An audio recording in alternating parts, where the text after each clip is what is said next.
Yo, what up, guys? We're back, and this week it's going to be for UFC Busan, South Korea, which I believe starts at 2 a.m. East Coast time, so just be aware of that for everyone in the United States. But, it's a okay card. It's pretty decent, actually. I kind of like a good number of fights there. And we did hit last week on the UFC 245 Parlay of the Week and Underdog of the Week, so that was very good. And really good card, man. I mean, the main event was like instant classic, sick fight. But we're gonna get into the first fight of the night here in South Korea with Allateng taking on Ryan Benoit. And Allateng, he was successful in his UFC debut. He took that victory over Gane Barriault, and he's gonna be looking to build on that. He'll get he's getting a more established name here in Ryan Benoit. So if he wins here, it will be a more impactful win, in my opinion.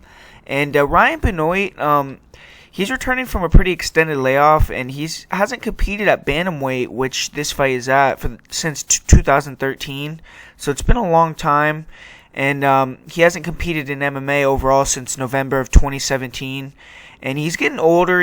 He's missing weight. He missed weight for his last fight at flyweight, so he's moving up here. That's probably why. And this fight is in South Korea, but Benoit, he's competed in Australia multiple times, so he's used to the travel. I feel like he'll probably be fine here in terms of going out here and competing. But I could see this fight being kind of boring. I believe Allateng is going to respect the power of Benoit, use a lot of movement, and I see Benoit following but not really cutting the cage off. And Benoit is moving up, but he's the bigger, more powerful puncher still, in my opinion. And he could turn fighters' lights out with one punch or one head kick. Very explosive. He closes the gap quickly, but he doesn't really throw in combinations, and most of his punches come pretty wide also. So, he can be countered, and Allateng definitely throws tighter punches. But I just think it could be a lot of staring into the mirror unless Benoit gets a KO. And Benoit, he may be better at cutting the cage off at 135. But, he hasn't shown that at flyweight. And if it goes to decision, I do believe it'll be close. And in Asia, maybe they'll give it to Allateng. But I'm actually going to pick Benoit by KO. I just think he can catch him at some point. I think Allateng is the type of guy who will brawl. He kind of likes to get it back when he gets hit. And that could be his downfall versus a fighter like Benoit. I just don't really think there's going to be too much grappling in this fight. Benoit is a decent wrestler himself. And Allateng showed some grappling in his last fight, but I feel like he won't be able to take down and hold down a guy like Ryan Benoit, even if he takes him down. And I just favor Benoit's experience. He's been in there with guys like Sergio Pettis. He's been in there with guys like Brandon Moreno, and fared fairly well, So I'm going to go with Ryan Benoit to look good here in his 135 debut and get a second-round TKO victory over Allateng. And up next here we have a fight at flyweight. I actually like this fight a lot. I think it's a good fight. I think both these girls are pretty good fighters. But, Miranda Granger, she had that impressive UFC debut. She handed Hannah Goldie her first professional loss. And she's 7-0, and she has finished 6 of her 7 wins. So she's been looking very good throughout her career so far. And her match with Hannah Goldie was the first time she ever went to decision. She did get the win. And she looks pretty well-rounded. She's long. She's rangy. And her hand speed is pretty good. She has a good jab, left hook. She'll throw a 1-2 jab, right hook combination. And she likes to throw 2 or 3 straight right hands in a row to close the distance. She'll also throw some decent outside low kicks. And she'll throw some round kicks to the body. But overall, her striking, to me, isn't the greatest. She will reach a lot to try to get in the clinch. She isn't the fastest, and she gets stationary with her movement at times. She looks hittable to me, but no opponent has really made her pay for that yet. And this fight, though, in my opinion, she's fighting the best striker she's ever fought. And Lemos is also a fighter who's been fighting at bantamweight. She's coming down to 125, and Granger is a former 115-pounder, so it could be a power discrepancy here. Granger has expressed, the desire to return that division. I believe her fight against, I think this is a fight where she's stepping in on short notice for Veronica Macedo, right? So I'm not 100% sure what went down here, but Granger, she's not really a threat to knock you out on the feet. She has one TKO, which happened on the ground, and she's finished all of her fights on the mat or in the clinch. And she's a dangerous grappler. She likes to use her punches to close the distance. She'll get double underhooks, nice knees to the body, to the head. Very dangerous in the clinch. Also, she'll get standing guillotines. She's gotten 2 of those in her last 4 fights. And when she gets a hold of the neck, she'll throw big knees to the head as well. But she doesn't look to be the physically strongest fighter. Her wrestling really isn't great. And I have seen fighters be able to muscle her around, control her in the clinch, take her down, but she seems to allow opponents to take her down, and then, she's very good at, getting guard, where she'll throw up really good submissions. She did get a very good armbar against Jamie Colleen, and she'll look for body lock takedowns mainly, and she'll look to circle to the back off the body locks, look for rear naked chokes as well once she gets it to the mat, and she likes to use her length, on the feet to take the back standing, like I just said, and she's pretty good at that, but she doesn't really look for many takedowns. She doesn't, be very active with that, but she does look good in scrambles. She's more of a fighter who likes to flow, scramble on the ground, doesn't really care about position too much, and she's very dexterous with her legs. She can take top position in very odd ways. When she fought Jamie Thornton, she, was able to take the back from north-south position on bottom, where she, rolled over, got the hooks in, and flattened her out and finished the fight. And she kind of reminds me of, Cynthia Calvillo on the ground a little bit in terms of her ability to scramble. And but Cynthia doesn't really have those standing submissions, but she does have 5 submissions in her career. Granger, 2 armbars, 2 guillotines, and a rear naked choke. And if she can create grappling situations, that's where she's dangerous, whether it's in the clinch, on top, or on bottom. And she seems like a girl who's down to scrap. She has a good mentality and showed good cardio for 3 rounds in her last fight. So definitely is, a pretty solid fighter. And for Amanda Lemos, she's fighting for the first time in almost 2.5 years. She's returning from that USADA suspension. She did lose her UFC debut against Leslie Smith, and her job is likely on the line here, so she's gonna have to come in here and fight hard. And she's only 6-1-1, and she's only has 1 win against a fighter with the winning record. But she's actually a pretty technical, powerful striker. Solid movement, heavy low kicks, inside, outside, nice jab, good left hook. And she'll walk opponents into 1-2s, double straight right hands. And she has a heavy, accurate overhand right, pretty fluid hands, good hand speed. And she puts combinations together well, definitely has power, better hands than Granger for sure, throws faster, cleaner. And she's a finisher. I mean, she throws with power, heavy round and front kicks as well. She'll throw those to the body. She'll throw spinning heel kicks to the head, to the body. Defensively, Lemos does leave a lot to be desired. When fighters force her to trade, she can get a little bit wild. She doesn't move her head, and she will lean back with her chin in the air, and she can hold her hands low as well. And Leslie Smith, when they fought, she kind of beat up Leslie Smith early and looked like she had an adrenaline dump, and then Leslie put the pace on her, and she just couldn't keep up with it. She was backing up towards the cage and had her hands low, and Leslie just put the volume on her and took her out. And, she kind of shelled up against the fence rather than using movement. And she struggles to fight moving backwards. She doesn't offer as much. And when she can go forward, dictate the pace of the fight, though, she's usually winning and usually putting damage on opponents. And she looks like a good athlete, decent technique. And maybe the time off will have helped her with her footwork defensively. And she has finished 5 of her 6 wins via KO. She was finished by elbows against Leslie Smith, but it was standing up. She wasn't, knocked out or anything. And Lemos, she's not a very active grappler. I highly doubt she'll want to grapple with a dangerous submission artist like Miranda Granger. But Lemos, she has been backed up pretty easily in past fights. She also can be controlled in the clinch. And I haven't seen Lemos have to deal with many good wrestlers, but she has shown decent takedown defense against the cage. I have seen her take down an opponent with a trip in a regional scene fight. And, I have seen her, though, get taken down as well, and she did get her guard pass and her back taken, but that was 4 or 5 years ago.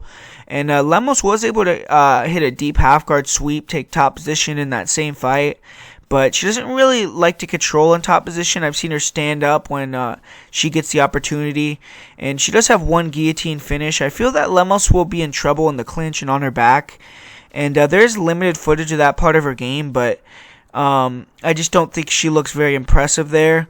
And she slows down in fights, or at least she slowed down in her fight against Leslie Smith.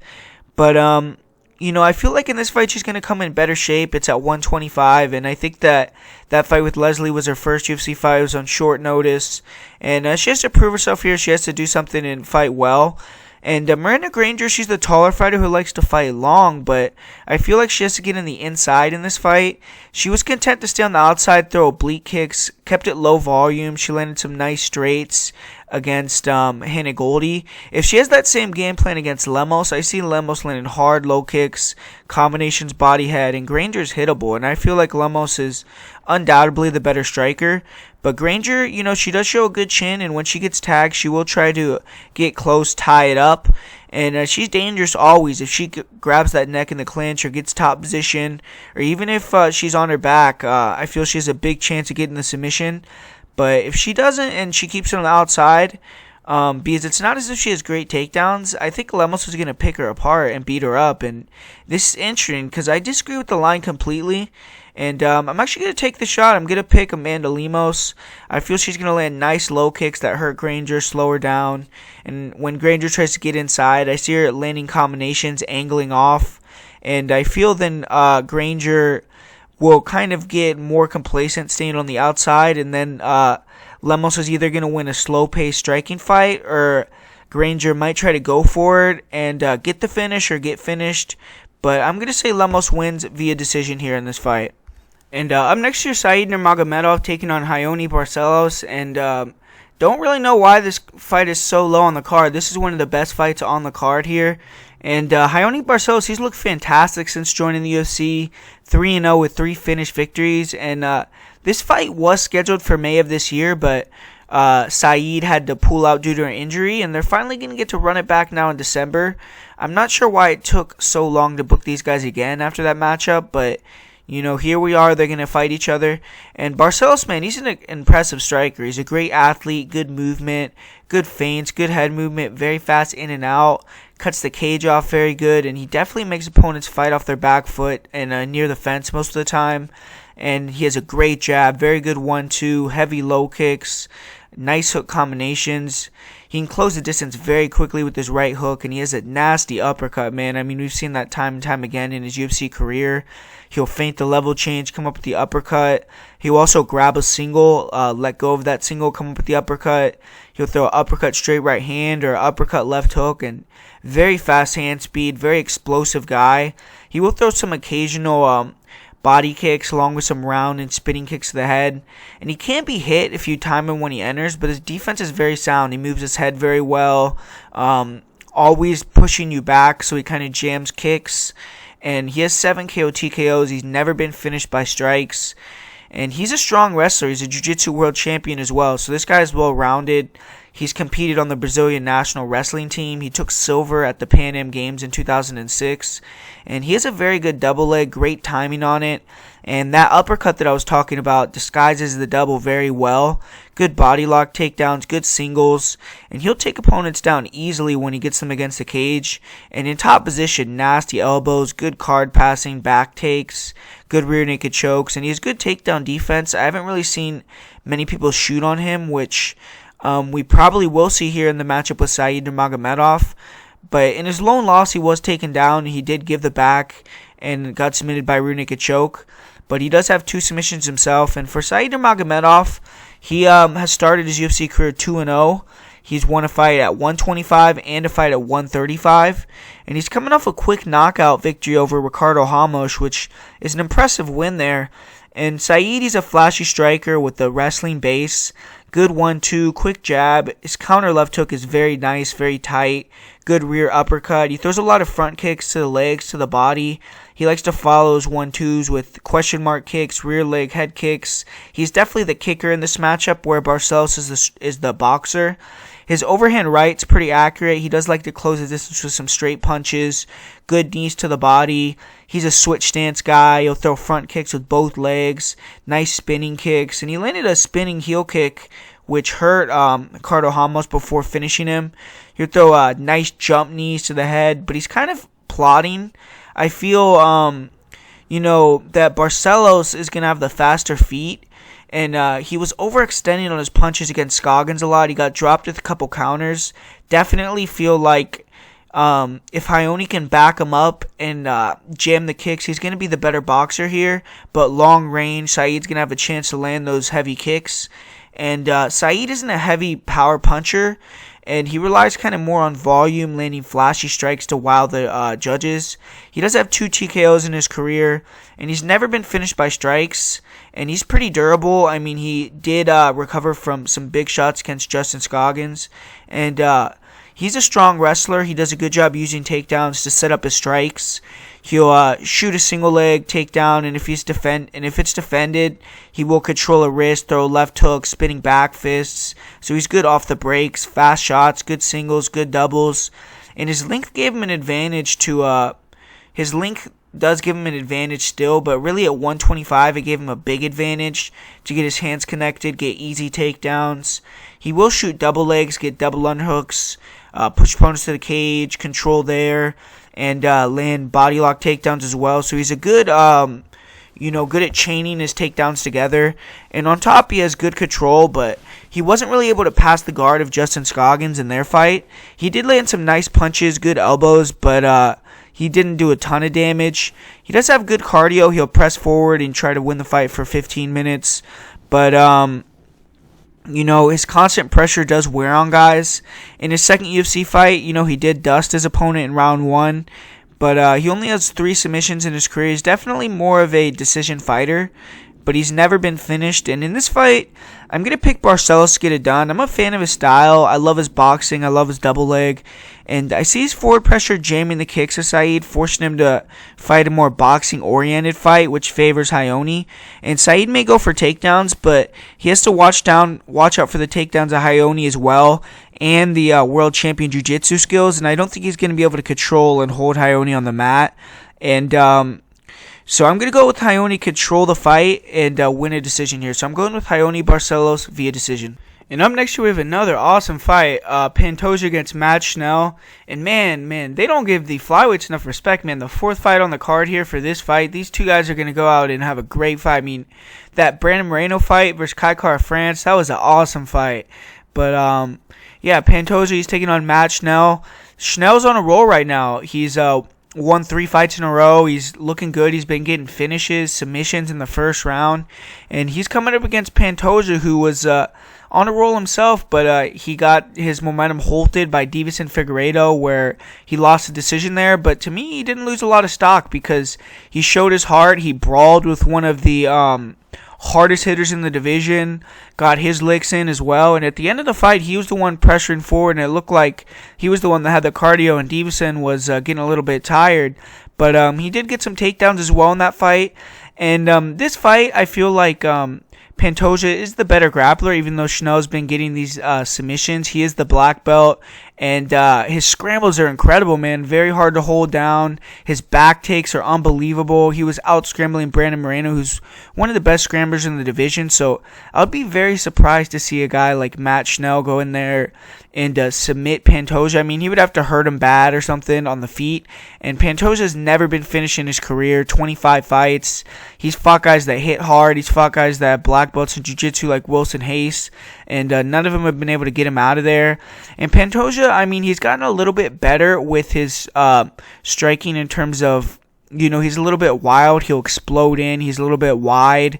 He can be a little bit deliberate in the way he closes distance, but he's gotten tighter with his shots, faster with his hand speed. He has a really good jab now, heavy low kicks that he's always had, and his forward pressure is really good. I mean, that's where he breaks guys. Forward pressure, eats your shots, comes back with sharp counters. If you want to beat Pantoja, you got to be ready to take some punishment yourself and know that after that fight you're going to be sore. You're going to know you've been in a fight. And Deiveson Figueiredo was able to get a couple takedowns off of the entries that like I just said, of Pantoja that are a little bit deliberate, but Pantoja scrambled right back to his feet. Pantoja got a couple takedowns himself, and neither guy could really control position. But in this fight, Schnell is going to be the faster guy on the feet for sure, with the hands as well. And he throws tighter, straighter punches. So when Pantoja comes crashing in with the hard shots, he's going to want to try to counter with these straight, tight shots down the middle. and try to hurt Pantoja, stun him as he's coming in with the counter shot, or just land and angle the whole fight. And I feel like maybe he can hurt him. Then at that point, maybe he could jump on a submission if Pantoja panic wrestles or something. But the thing about this fight that I don't like for Matt Schnell is we've seen Matt Schnell get hurt a lot in previous fights, get knocked out. And Pantoja, I've never even seen him drop, man. In his fight with Deiveson Figueiredo, he was fighting one of the hardest hitters probably in the history of the flyweight division. And, you know, he was eating his shots, still coming forward. He didn't get discouraged. So a guy like Matt Schnell, I know that he doesn't hit as hard as Deiveson, but maybe, I mean, just because of the sharpness, he might put Pantoja on his butt if he doesn't see a shot coming. But I feel like Pantoja will most likely be able to eat the shots that Schnell throws, and he's going to be constantly pressuring forward, constantly looking to counter, constantly looking for that jab, those low kicks. And I'm just not sure that Schnell's going to be able to hold up with his durability. I feel like maybe that eventually Schnell's going to start shooting takedowns, get a little bit desperate, and Pantoja's going to turn up, start really putting it on him, throwing hard combinations. I mean, we saw Pantoja bully Brandon Moreno in there, and I feel like Brandon Moreno is a lot more durable than a guy like Matt Schnell. So I feel like Pantoja might even be able to go out there and get a knockout victory in this fight, or a TKO. So I'm going with Alexandre Pantoja to get a third round TKO victory here. And up next here we have a fight with Omar Morales, who's making his UFC debut, taking on Dong Hyun Ma. And Morales is going to be looking to start his career off right with a win here. He's going to have to do it in enemy territory in South Korea. But Morales, he's 8-0. He's very impressive, you know, had an impressive performance on the Dana White Contender Series. Trains at a great gym, Hard Knock 365, which the champion Kamaru Usman trains at.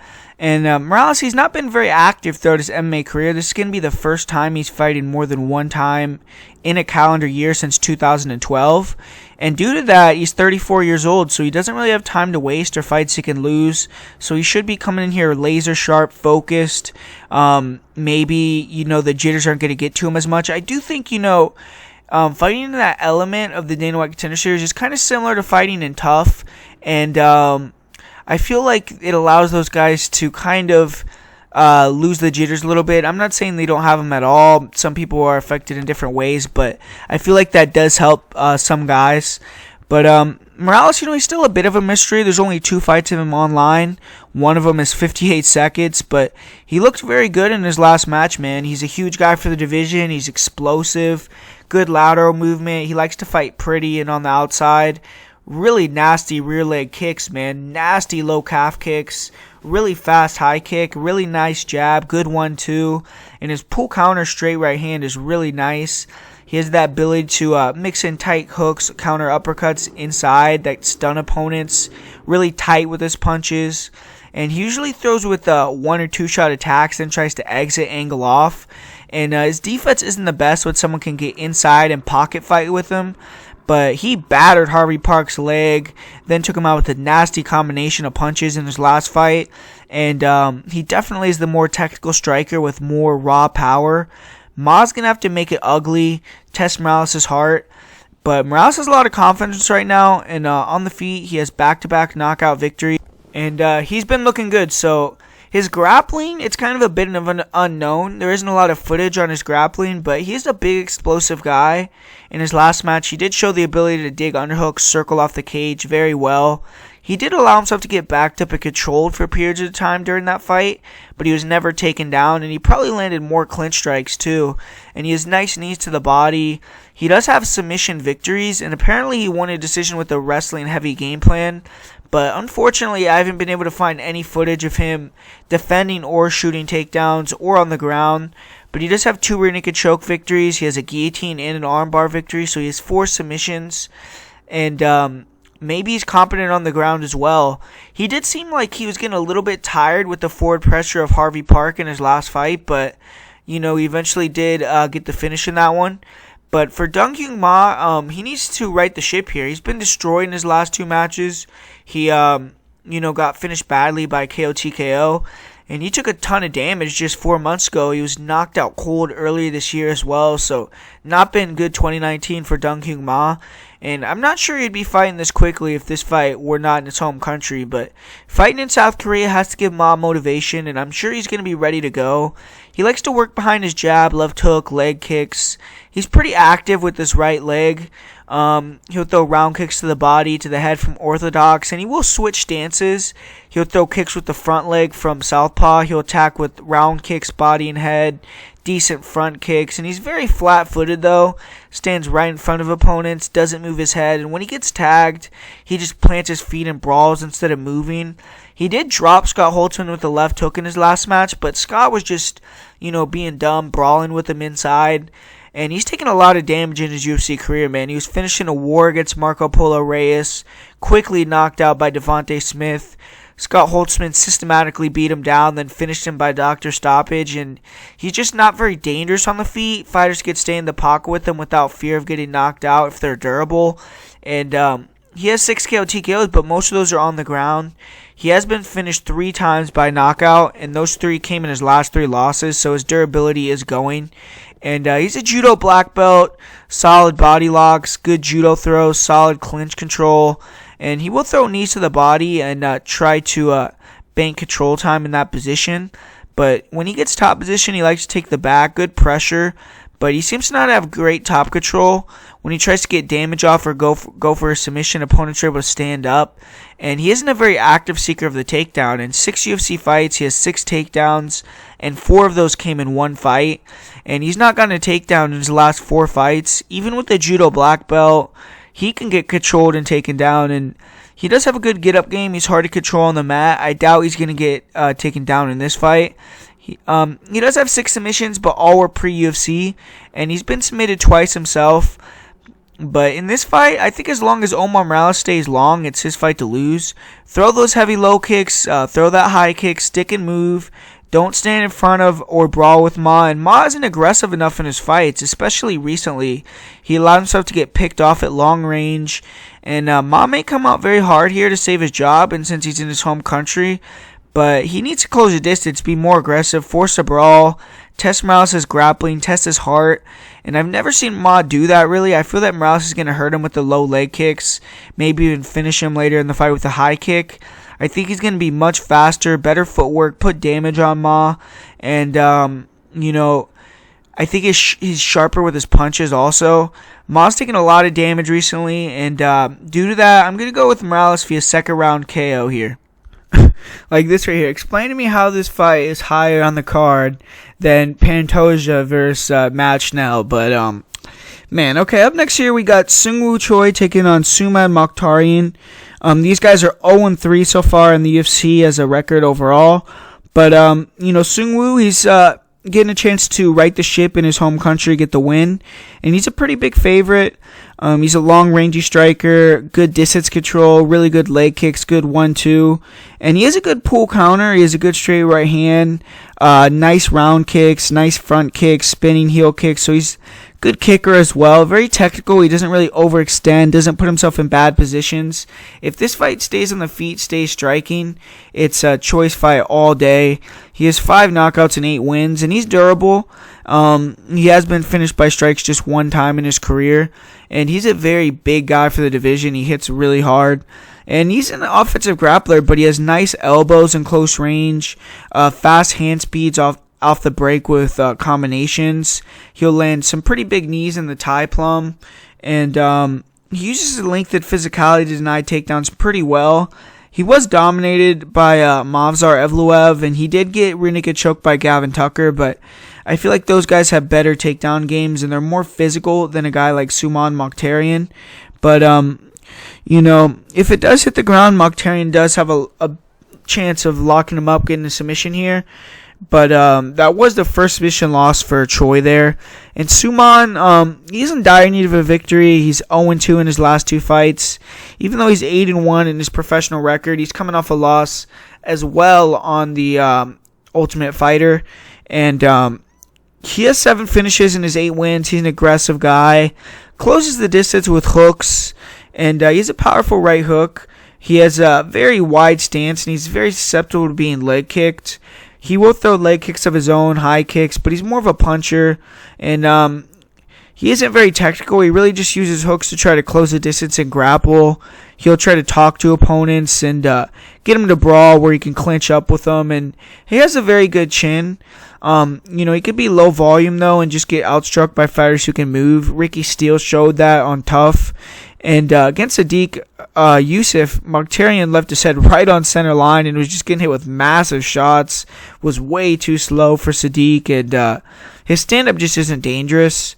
He was finished for the first time in his career in his last fight, and he only has one TKO in his whole career, but he's a tricky grappler. He can lock up submissions from a lot of positions. He's gotten a twister before. And he kind of just likes to cross the distance, get in the clinch, look for body locks. He'll try to jump for guillotines from that position. He will duck under for some double legs, and he can control fighters against the cage that are low level. In his 2 matches on the Ultimate Fighter and in the UFC, he did get position against the fence, but he was reversed there pretty quickly, and he hasn't attempted any takedowns in either of those fights. He isn't a guy that shoots takedowns from range. He isn't very explosive, and I think he's going to really struggle to take down UFC-level opponents. He does have 7 submissions, and I've seen him get high-level submissions, like I said, like twisters.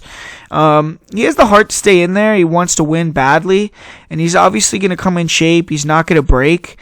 But in this fight, I favor Choi pretty comfortably. He's going to be the bigger, likely stronger fighter. He's going to have the reach, speed, and technical striking advantage. I see him being able to attack with elbows, knees, and the clinch as well. In that range, I see this being Choi's fight all day.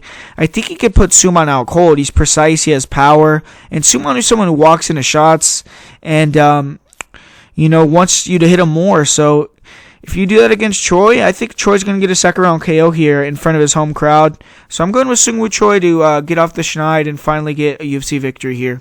And up next, we got another fight that I think is a little low on the card with Gane taking on Tanner Boser. This card lineup is a little odd, but Gane continues to do big things not most heavyweights can do. And we saw him get a leg lock finish in his last fight. Obviously, we all know his striking is really good. I mean, great head movement, long reach, good jab, straight punches. You'll attack the head and body, switches stances, slips and rips well. Barely been getting hit in his fights. Really hard leg and oblique kicks, and very just calm, composed in there. Doesn't get tired. He'll mix in spinning kicks, spinning back fists, and he's just very good at picking his shots. Never kind of goes crazy in there. And when he has you hurt, he'll be composed, look for the finish. And he has 3 KO TKOs. And I haven't really seen him tagged or how he reacts to when he gets hit hard, but his defense is very good. And I would be surprised if Tanner Boser is able to, land a big kill shot on him. But, Gane, he's earned 2 submission victories in his first 2 UFC fights. I mean, we saw him get that leg lock submission. He got an arm triangle very quickly against Pessoa, and he's also dangerous in the Muay Thai clinch. He'll land knees, then get body locks right after, kind of like Overeem style. Catches kicks well to get takedowns, and he's been finishing these fights quickly when he gets in top position. Obviously not afraid to try any submissions like we saw with the leg lock, and he doesn't get tired, man. He's very cool, calm, collected. And for Tanner Boser, he earned a pretty dominant victory against Daniel Spitz via decision. He won every round of that fight. And he's a veteran. He's not going to be intimidated by a hype train like Gane, but he's a low-volume guy. Likes to work behind kicks, counter punches, jabs, head and body. And I feel like he'll throw some overhand rights. He'll try to come inside with some hooks. But he's a guy that likes to fight on the outside. He can be pretty flat-footed, come up short with a lot of his shots. And he doesn't tend to go first much. And that could be a problem for him in this fight. He gets a much taller, faster opponent. He does pick it up as the fight goes on. He will start to cut the cage off, switch stances, throw more volume. But he's hittable himself. He has a great chin. I've seen him take some bombs and, keep coming. And his low kicks are dangerous. I mean, he's hurt his last few opponents with low kicks. He's finished fight with low kicks. But I think it's going to be hard to land low kicks on a guy like Gane. And he isn't an offensive grappler. I mean, he isn't a guy that's going to shoot for takedowns. He isn't bad off his back. He does have decent get-ups. He'll attack with Kimuras. I feel like he's good cardio guy as well. And he'll work off the breaks. His takedown defense is pretty good. He's someone, where I feel like he's more professional. He's a better overall skill set than these fighters he's fighting. But I feel like Dontal Mays was probably even more dangerous than Boser. Boser, he's going to be there the entire fight. He's going to pose some threats with his leg kicks. But I just think with Gane's distance control and his movement, it's going to make it hard for Boser. I feel like Boser will be there. And, I feel like he's going to have to come over the top with some counter overhand, some hooks, and try to take Gane's head off. But I think Gane's going to destroy him with long strikes, with kicks. I think he's going to make it look very easy. I think Boser's going to look like a punching bag with legs. I think he's going to really struggle to hit Gane. I think Gane's going to look pretty, pick him apart. And I'm going to say Gane wins the decision. But if he gets top position, maybe he'll get another submission. If he can land a big kick or a knee, he could get a knockout. But I'm going to go with Ciryl Gane to win a decision here. 30-26, 30-25, something like that. In this next fight, we got Kyung Ho Kang taking on Ping Wan Liu. And Kyung Ho Kang, he's done well since returning from his 5-year layoff. In 2018, he returned, I believe it was in January, and he's 3-1 since then. His one loss is a split decision against a good guy in Ricardo Ramos. And he tends to fight close. He does have 3 splits in his last 6 fights. For Ping Wan Liu, he's going to be looking to bounce back from that devastating knockout loss, and that was just 5 months ago, but he's getting right back in there, and he's 2-1 in the UFC, and this is a big fight for his career trajectory. It is going to be against a South Korean in South Korea, and in this fight, we have the technical fighter versus aggressive bull. Kang's going to be the technical guy. He's going to want to stick and move, pot shot, get takedowns, fight professional. And he's very sharp. He has nice front kicks, straight punches, good counters, long-range pot-shotting style. He'll move with one-shot, two-shot combinations, angle off. And when opponents get aggressive, he'll duck under into double legs, well-timed body locks. And he'll also time knees. He has nice knees, good accuracy with the knees. He can hurt guys. And he can also stun fighters with jab straights because he's very sharp. His jab is very nice. He dropped Brandon Davis with it. He'll attack the body with the jab. And he should be much more technical as a striker here. He is heavy on his lead leg, and that did get exposed against Brandon Davis. He does a decent job of pulling the leg back, but he doesn't check them, and they can add up if guys can time him. And Kang also, when forced to go backwards, can get tired. He can start to admire his work a little bit, stay in range too much with his hands low, and get clipped with some decent shots. And Ping Wan Liu is a big explosive guy, so he has to be cognizant of that, and especially when he's in the pocket. But he has a good chin. I mean, he's only been KO'd one time very early in his career. And he can't get rocked, but he has good recoverability. And Kang is going to try to get this match to the ground, I think, as well, where I believe he's going to have good control on top and potentially even be able to submit Liu. I think he should be able to take down Liu pretty easily also. But the question is if he's going to be able to hold him down. Kang's length gives a lot of guys problems on the ground, and due to that, he has solid solid control, passing ability, and he's a dangerous submission guy. He has 11 submissions in his career. And for Ping Wan Liu, he's a guy who comes forward, very aggressive, pretty explosive, fast in and out. He'll throw nice hook combinations, hard overhands, and he'll look for head kicks. But his striking isn't at the level of Kang. I think he'll struggle with the sharpness, and he'll walk into shots. He ducks his head and swings, which is what got him knocked out with the knee in his last fight. And what he needs to do on the feet is press the action, throw in combination, make it a dogfight. Try to get Kang to exchange, catch him with a big shot. And Liu can also have periods of time where he gets tired from exploding and he'll just bounce around on the outside. And in this fight, he can't go backwards with Kang. He's going to get ate up if he does. And he's coming off a brutal knockout loss also, which makes guys gun shy. And he has 4 KO TKOs himself, but he's been knocked out twice now.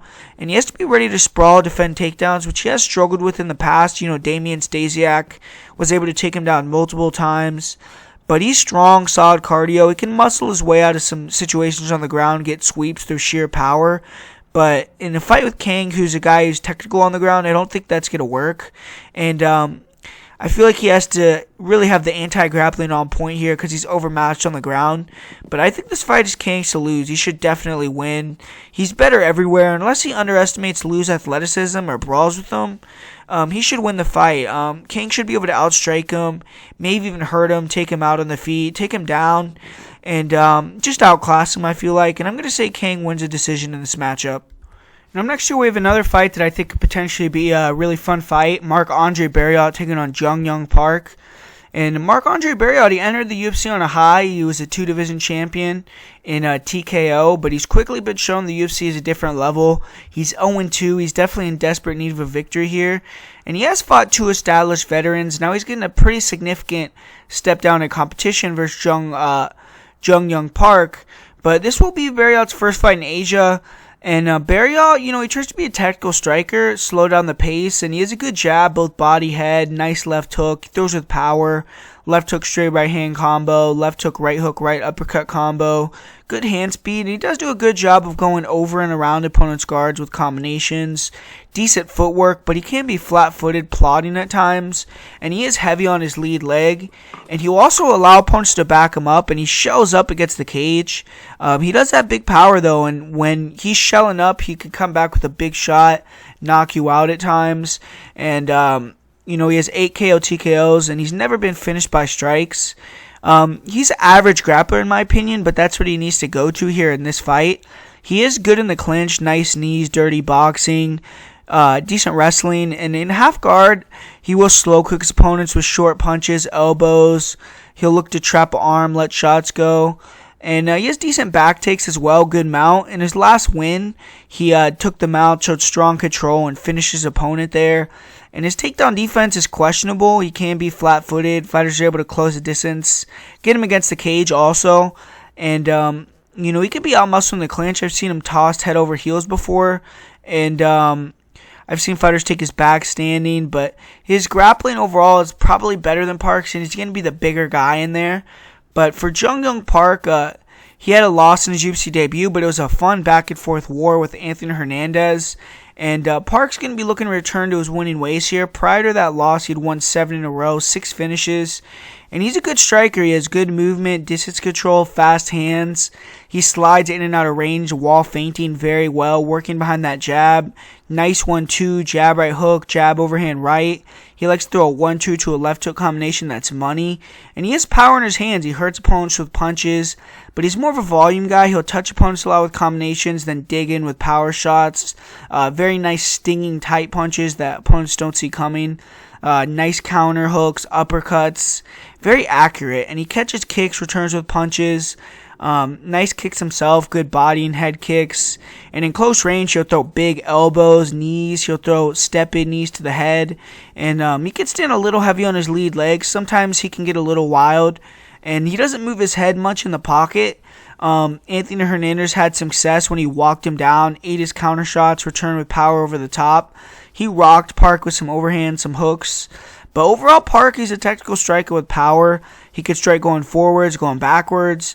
He has great cardio. He'll pick up the pace with combinations when he sees you slowing down. Very good flurries. And when his opponents are against the cage, that's when he gets most of his knockouts. He does have 4 KO TKOs, and he is very durable. He's never been finished by strikes.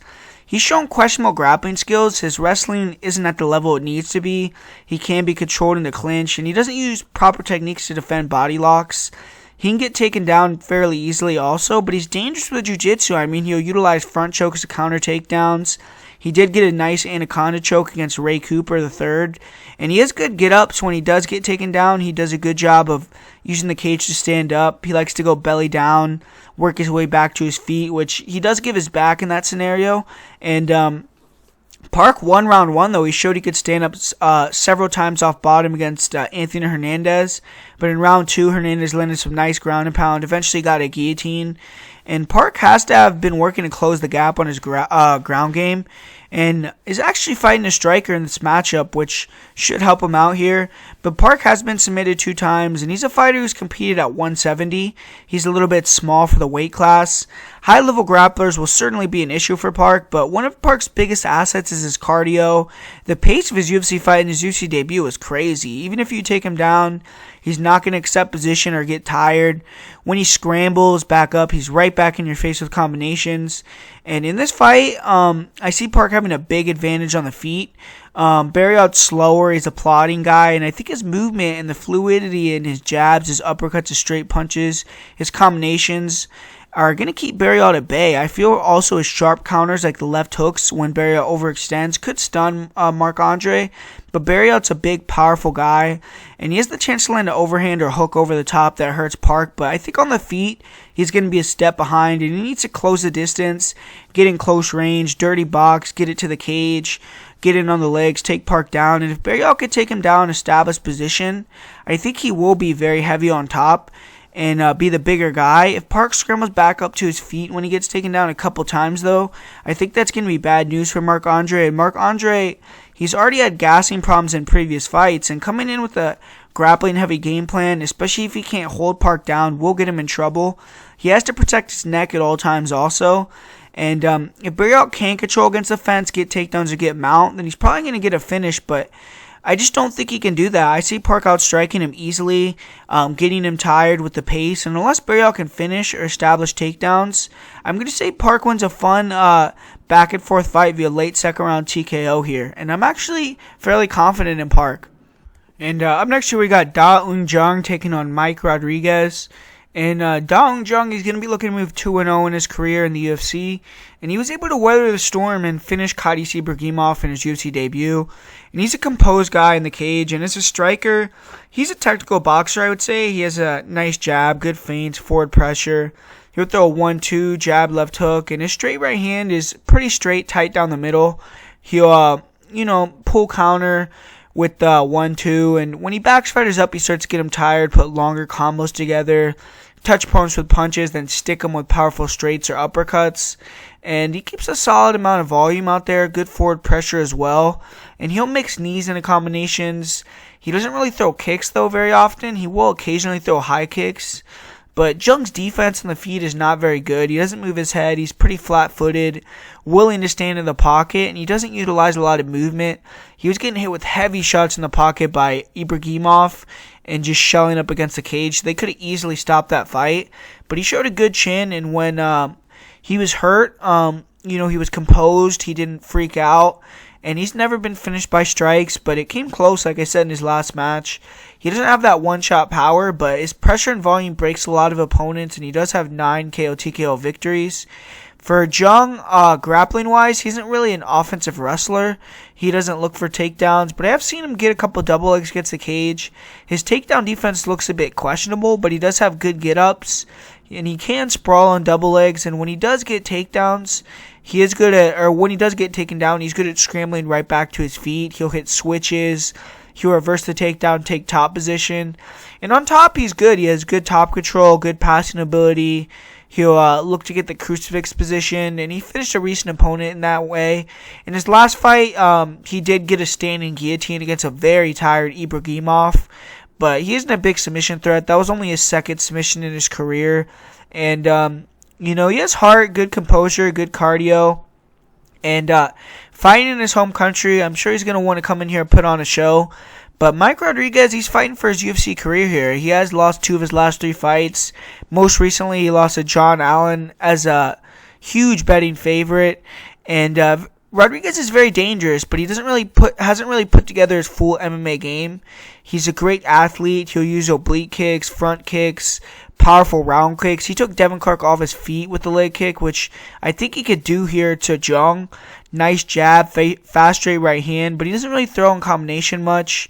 He does have a good right hook, nasty rounded front kicks to the body. In space, he's very dangerous because he can come up with jump knees, with spinning kicks. He closes his distance very fast, big elbows, and he has 7 knockouts and 9 wins. Good chin. He's never been finished by strikes.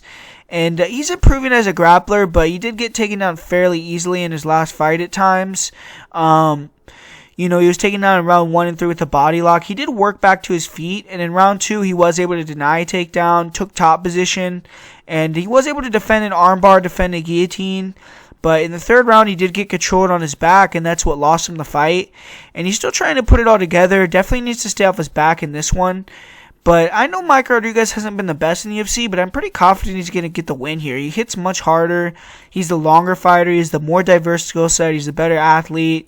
And Jung has okay takedowns when he can back fighters up, but I don't think his pressure boxing style will be enough to bother Rodríguez and back him up. I think Rodríguez's low kicks will be a big factor. His front and round kicks to the body, just the speed advantage. I think Rodríguez, when he has Jung hurt, will be more clinical, looking for the finish than Caddis was. He's not going to gas out like that. And Rodríguez has to be embarrassed about his last performance. I just see him winning here. I'm going to say he gets a first round TKO in this fight. And in this fight, interesting fight, right? The return of Choi taking on Jourdain. And the Korean Superboy, he's back after nearly 2 years away from the octagon. He's been serving in the Korean military, his mandatory term, and he cannot travel outside the country. But since the fight is in South Korea, he wants to jump in here. And, the headliner of this event, Korean Zombie, he's looked fantastic since returning from his military service. So I'm sure Choi's taken some inspiration out of that. But prior to his departure, Choi had lost 2 fights in a row. He was brutally knocked out in both fights. And he's still a marketable guy. He's 3-2 in the UFC. He has that look, and from South Korea, I'm sorry. And after taking on 2 established UFC veterans, he's kind of on the other end of the spectrum here with the 0-1 Jourdain. But Choi showed he's a knockout artist. Great accuracy. His 1-2 is one of the cleaner 1-2s in the whole UFC. The straight right hand is the punch he finishes the majority of his fights with. And he really relies on it heavily. Very fast, big power, good straight left hand, overhand right combination. He will throw some standing elbows, but his arsenal really isn't that big. His right hand is relied upon heavily. And he hasn't thrown many kicks in the UFC. He does have some knee finishes on the regional scene, but hasn't showed those off in the UFC either. And his defense isn't the greatest. He uses a high guard, but opponents have had success landing overhands or hooks around the guard. And Choi will back himself up to the fence and kind of looks flustered. He'll drop his hands as he circles. And he's had problems with that against both Stevens and Cub. Choi looks to counter kicks, but Jeremy Stevens did have a lot of success with leg and body kicks. And Choi is very composed. Even when he's hurt, it's kind of hard to tell. He had that epic war with Cub Swanson, but in his last fight with Jeremy Stevens, he was finished pretty brutally with ground and pound. It was the first KO TKO loss of his career. He does have 11 knockout wins, and he's won his last 8 fights in a row via KO TKO, or his last 8 wins are via KO TKO. And Jourdain, he's looking for a different result in his second UFC fight as he gets to return to his natural weight class. His last fight was on short notice at lightweight against Des Green. And it was a competitive fight, but at 24 years old, you can tell Jourdain is constantly improving. His grappling is much better than it used to be. And if he can knock off Choi, that's going to be a huge win for his career. He's a very good athlete. He's a rangy striker.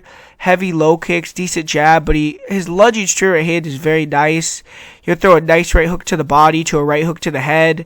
He'll also throw a right hook to the body to a left hook to the head, or a right hook to the body to a head kick. Decent overhand right. He'll mix in spinning back fist into combinations. Very fast. Good flying knees. He pushes a pace, tries to wear opponents out. And he's tough. He doesn't break. He'll continue to look for the finish until the last minute of the fight. Really insane cardio and pressure. Showed that against Desmond Green. Good power, 6 KO TKOs. And he's taken much less damage than Superboy. He's more durable. He's never been finished. And this is going to be a stand-up fight. And probably a great fight at that. Jourdain, he's the more explosive guy. Larger striking arsenal. Throws more volume, and he's likely going to be the fighter going forward. Choi is the more precise guy. He's going to be looking to land the 1-2 or the clean shots that put Jourdain down. I feel like Jourdain will have a lot of success with low kicks if he sets him up, though.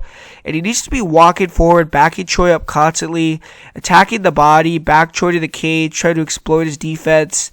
And he should be able to land quality flurries if he could back Choi up. We have seen Choi get tired before. I feel that Jourdain, being the more active guy, will also help him be able to push a faster pace. Jourdain's going to be the faster guy closing the gap. He's going to be the more explosive athlete. But he can sometimes drop his hands before throwing knees or kicks. And that's what he can't do here, because Choi is a counter striker. And if he lands clean, it could be lights out for Charles. But I was impressed with Jourdain's aggression, his cardio, and the feet in his last match. And his 2 losses were via decision where he got out-wrestled. And Korean Superboy isn't going to bring that element here. If Choi doesn't catch it with a knockout shot, I don't see him winning. I'm not really sure how he's going to look following this layoff either. And who knows where his confidence level is after losing back-to-back fights, taking a lot of damage. And I'm actually going to pick the upset here. I'm going to go with Charles Jourdain via decision to win this fight. Man, the co-main event of this card, this is a great fight. Volkan and Oezdemir taking on Alexander Rakić. And Volkan, he got back on track. He had a great performance in his last fight against Ilir Latifi. Really put it on him, took him out. And Alexander Rakić, man, he's been looking dominant since he joined the UFC. He's undefeated. He just had that high kick knockout of Jimmy Manuwa that was really, really nice. And he's going to be looking to take out Volkan, kind of get the Volkan test. Like Dom Reyes beat Volkan, got the title shot, even though it was a very disputed fight. And now Volkan's testing another prospect in Alexander Rakić. We're going to see if he's ready for the big time because, man, Volkan, he looked good, man, in his last fight. And in this fight, he's training with Gane, which I feel like is a good look for Rakić. And, his cardio was sick in his last fight. Great forward pressure. He was constantly going forward, backing Ilir up, landing body knees, left hook. He's kind of a master of the basics, man. Great jab, high guard, low kicks, left hook, right hook, overhands, closes distance, has really crazy short-range power, obviously. And he's very durable, man. I mean, he could take huge shots and just continue to walk forward. And he was breaking the rhythm of Latifi. He was never letting him rest anywhere. In the clinch, he was foot stomping him, shoulder shrugging him. When he got taken down, he dug an underhook, stood right back up immediately. And Volkan's grappling has improved a lot. His takedown defense is pretty good now. He landed multiple trip takedowns versus Dom Reyes. And he's recently earned his purple belt in jiu-jitsu as well. So congrats to Volkan for that. And, really... Rakić, I feel like he's going to have to look for takedowns in this fight because I think on the feet, Rakić, he's hittable a little bit. I don't really like his defense, and I feel like he's going to get backed up in this fight because in a lot of fights, he likes to be the bully. He likes to be sliding in and out of range, backing guys up, controlling distance with his, big size. But in this fight, man, I don't think you could do that against a guy like Volkan. If you want to try to back up Volkan's going to come over the top with the overhands, with the hooks, and he's been susceptible to that. Like against Devin Clark, he got dropped with the left hook, which Volkan loves his left hooks. And, man, I feel like on the feet, Volkan's going to bully this guy. I think he's going to be able to walk him down. I think he's going to be able to land low kicks. I think he's going to be able to land hooks, overhands, and I think he's just going to be the more durable guy that hits harder, and I think he's going to be able to back up Rakić because I don't think that movement of Rakić is going to be able to, I don't think it's going to trump the cutting of the cage that Volkan has. I think Volkan cuts the cage off extremely well, and I think he's going to be attacking the body as well with those knees, and it's going to slow down Rakić throughout the fight as well. And I think Rakić has to get takedowns in this fight. He has to be able to change it up, control on top. And if he can get takedowns, I feel like he's going to have a much better chance of controlling on top than a guy like Ilir Latifi because he's big, he's long, and, he showed great control, ground and pound against a guy like Justin Ledet. But, he's been taking down himself at some fights. He's not like a lifelong wrestler, so I feel like Volkan is the more sturdy guy. I really don't think Rakić is going to be able to take him down at will and hold him down. And, like I said, Volkan's been working on his grappling, recently became a purple belt. But, man, I mean, in terms of striking in this fight, like I said, I think Volkan, if they strike, I think Volkan's going to knock him out. I really do. I think this fight on the feet kind of resembles Jack Hermanson versus Jared Cannonier, where I just think that the forward pressure, the boxing, and the power difference is going to be pretty evident. It's a big step up, man, from Jimmy Manuwa, Devin Clark, Francimar Barroso or Justin Ledet also in there, to Volkan Oezdemir. I mean, yeah, he's been looking great. He knocked out Jimmy Manuwa with that head kick that was nasty. And I mean, like I said, Volkan has a sick chin, but if you land that head kick on someone, they're going to go down too. So Volkan has to respect this guy. But, look what Volkan did to Jimmy Manuwa. He beat him in 30 seconds too. So it's not like Volkan hasn't seen that level of competition or hasn't beat that level of competition. And, I feel like Volkan, I think this one of, Ilir was an easy fight, and I think this is going to be an easy fight for Volkan. I think he's going to dominate this fight as long as it lasts. I think he's going to walk him down, land the bigger shots, be able to block his kicks, jam the kicks, control the distance, and, fight at his pace. I think he's going to deny the takedowns. I think he might even try to make a point, get a takedown himself. And I'm going to go with Volkan via second round KO in this fight. Man, turn of events here, right? It was supposed to be Brian Ortega versus Korean Zombie. Frankie Edgar was taking on Corey Sandhagen at 135 pounds. And Ortega pulls out, and, Frankie Edgar says, fuck it, man. Throw me in there. I'll move back up to 45s, go to South Korea, and fight this dude in his home country. They were already set up to fight, so I'm sure that they, have game plans on each other, what they want to do, but I just don't like the spot for Frankie Edgar, man. I mean, I don't understand it. He was talking about going to 135 to get a title run going. He was already in camp, so I mean, I don't know if he's been like slimming down, or who knows if he's going to be even smaller than he usually is for 145s. And now he's jumping up. He said he's just doing it because he wants a paycheck before the end of the year, but to me, that's never a good reason to jump in the octagon. And the Korean Zombie's been training for Ortega, who is a guy that was likely going to try to get it to the ground. So I'm sure his jiu-jitsu is extremely sharp right now.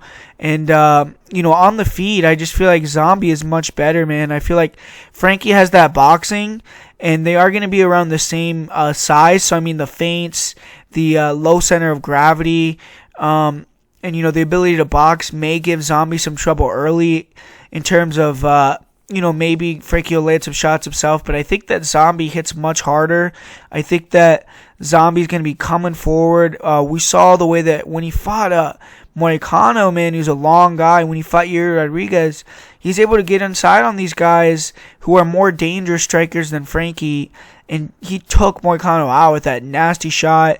He has big power in the pocket. He showed that against Bermudez and Moicano recently. He has a lot of early fast knockouts, and they don't call him the Zombie for nothing, man. I mean, he could take a shot, continue to come. I mean, we saw what it took for Yair to put him down, and Frankie is an explosive guy like that. I would be really surprised if Frankie knocked out Zombie. And to me, Frankie's durability is the one that's a little bit more questionable at this point. Even though they've both historically been known for being zombies, I feel like Frankie, we saw him get put down by Ortega. And, Frankie's path to victory in this fight, I feel like would be takedowns. But I just don't see that. I don't think he's going to just take down and hold down Korean Zombie like he did a Yair or someone like that. I mean, we've seen Zombie have some of the best scrambles in the UFC. We've seen him submit Dustin Poirier with a Darce choke, submit Leonard Garcia with the twister, and I just don't think he's going to hold him down for 5 rounds. Also, I think Zombie's going to be coming at him. It's in South Korea, man, so this guy's going to be willing to die for this even more than he usually is, and man, I feel like it'd be almost disrespectful to pick Frankie Edgar to beat Korean Zombie. You'd have to think Korean Zombie isn't shit. If you're going to pick Frankie Edgar, who's planning to fight at 135, to just jump in here and beat Korean Zombie up a weight class where Zombie's been looking great and Frankie's been on a slide, I mean, you just don't have that much respect for a Zombie, especially in Zombie's home country as well, in South Korea. I mean, I don't know. I'm going with Korean Zombie to get a knockout in this fight. I think he's going to be able to. I think in the pocket he's just faster. He's more dangerous, and he's getting better. He's evolving. He's 32. Frankie is 38. He's a lot fresher. He had that layoff where since he's came back, he's looked fantastic. And man, I just don't like this spot for Frankie Edgar, man. I like this spot for Chan Sung Jung. I think he's going to get another big win and put his name in the hat as well for that, potential title shot there at 145 against Volkanovski. But, I just don't get it for Frankie Edgar. What if he wins, what is this going to get him? Nothing really. It's not like he has the motivation to stay at 145 and, win the title. So my pick's going to be Korean Zombie here to get the knockout victory. And for the most confident pick of the week, I'm going to say it's Seung-Woo Choi. For the parlay of the week, it's going to be Omar Morales and Kyung Ho Kang. And my underdog of the week is going to be Volkan Oezdemir. And I actually have picked quite a few underdogs on this card. Some big underdogs like Charles Jourdain. Believe he's over plus 200. I think that Jung Park is an underdog. I believe that Lemos is a pretty big underdog as well. So I've picked some decent underdogs in this fight. I think Ryan Benoit is either a slight underdog or it's even on the money line. But yeah, so make sure to comment, like, subscribe. Let's try to get over 100 likes again. We got over 200 likes last time, so that was sick, guys. Thanks a lot. And make sure to, share this video on social media to your friends and all that. And thanks for watching. And let's end the year good and have fun watching these fights.